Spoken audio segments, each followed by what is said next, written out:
you're open to more possibility, more creativity, but also it allows you to not choose from a sense of deficiency or I'm not good enough or there's something wrong with me or I need to get a degree so that I can be okay. Or even fear of missing out, right?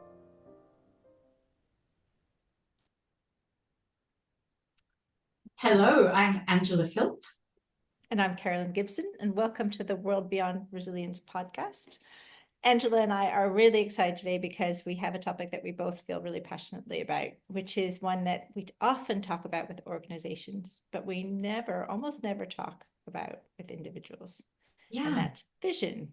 yeah, yeah, vision. It's a really important topic and it can sometimes seem a bit nebulous or airy-fairy or something that belongs only to Olympic athletes or CEOs or simply an organization has a vision and a mission statement. But what does that actually mean? And why is it important? And how is it important to us as individuals as well?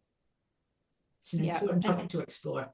it is. And it's also important to the experience we have in our lives. How does a vision help us really enjoy our lives even more than we can right now?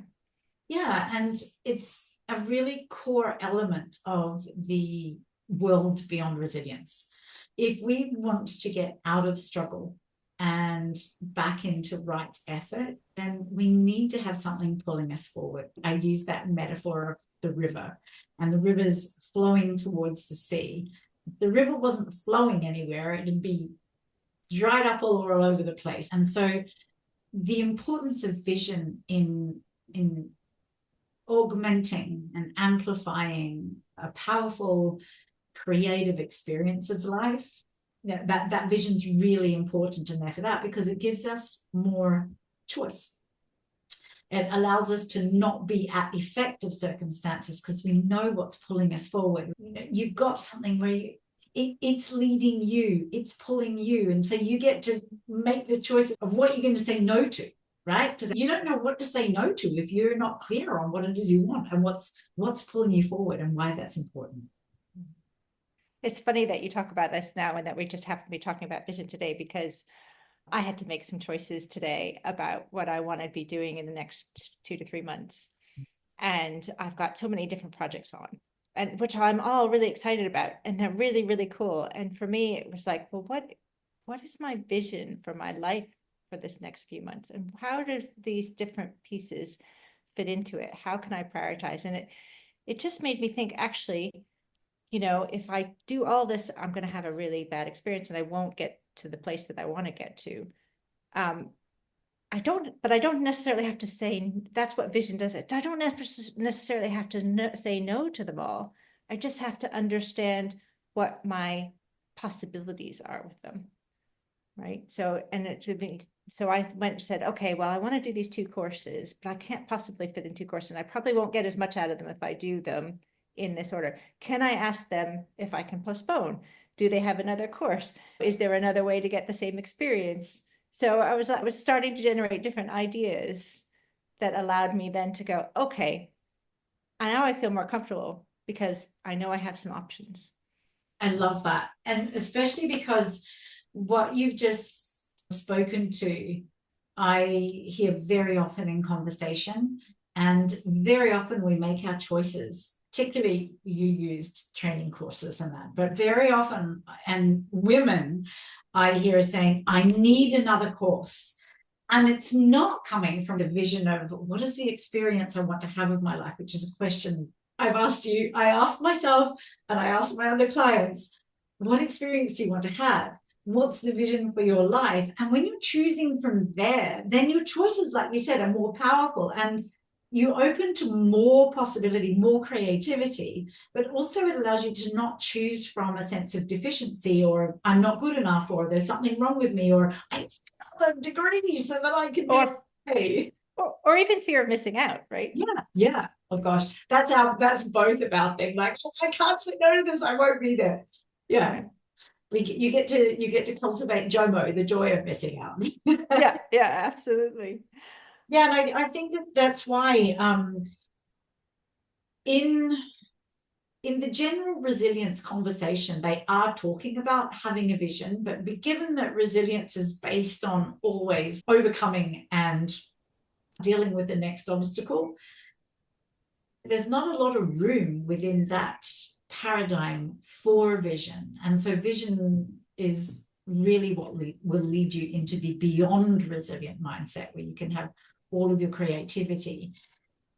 And that presupposes that you are going to have to set a time aside to actually create, reflect on what it is you want, build out your vision, create it in images, ask yourself deeper questions, and keep refining it as you go. It's always just ahead of you, like all horizons. So it's something that's alive, and it requires your conscious attention and intention and creating space to actually think about that.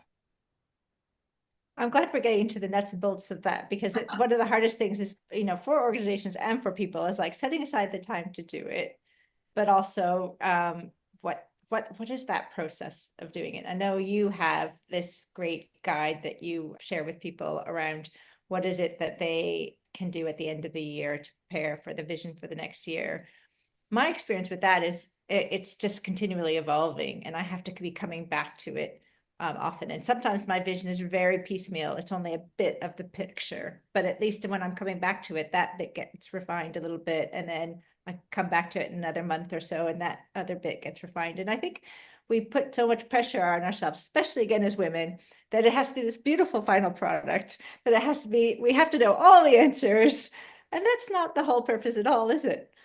Not at all. It's meant to be inspirational, and what you're touching on is a really important point, because it leaves room for some emergence. It's not like, it's not like I'm going to grab this thing and I'm going to like get into a solid concrete thing that I'm going to get to, which then I'm noticing I'm gritting my teeth already and I'm hunching my shoulders, and then it just becomes another thing to do at all cost as well, I would say. So that's not what your vision is. And I think what's important here is sometimes it needs to be built over time. And that's what came out of Valerie's conversation. Yeah. You do need to set aside time to think about it. But a true vision can take 2 or 3 years to really build on. So like you said, you'll have pieces of it. And anybody listening, please contact us or drop us a message. And I'm happy to send you that particular document PDF that I use and that my clients use and Carolyn uses as well, to build a vision for the following year. And even that, when I do that particular visioning, I do it over a month. I don't just sit down for 2 hours. So a lot of us will say, I don't have time. And in all of our busy schedules, we don't have time. And it's important to create time. And we manage to find time. I have a slightly unacceptable example, but if you have a lover, you find time. So, busy schedule.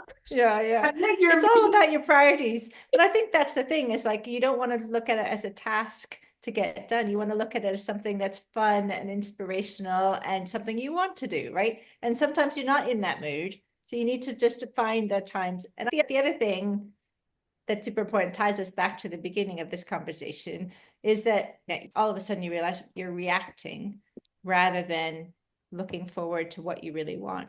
Those are the points that give you an idea of where your vision needs to develop, right? Because all of a sudden you realize, I don't really know what I want here. What do I really want? What would make my life better, easier, more fun, more joyful, that would allow me to make this decision in a different way? And that's the perfect moment to say, okay, well, let's think about what the future should look like. What do I want? Yeah. And it's a gift to do that. I think we could close our conversation here. You've just given people some great questions to think about. If you want to go further with this, I'm actually holding a vision quest in the mountains for adventurous women this September, and I'll be doing it every September. So if you want an extra excuse to take time out, you can come and do it with Carolyn and I in September in the Pyrenees.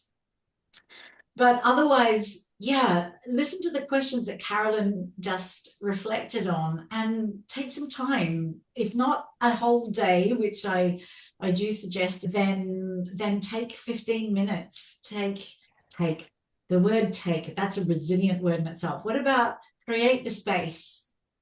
Create a space that represents 15 minutes in your day. Create the space over a cup of coffee when you'd have a cup of coffee anyway, and use gift that it to time to yourself. reflect on your vision. Yeah, gift it to yourself. Yeah. Right? Yeah, absolutely. Yeah. Thank you so much for listening. And that brings us to the end of another episode of the World Beyond Resilience podcast. If anything you heard today sparked an aha moment or made you think differently about resilience, please tell us about it in the comments. We'd love to hear from you. And please share it with everyone you know. For more episodes exploring how we can thrive beyond just bouncing back, follow our show on your favorite platforms.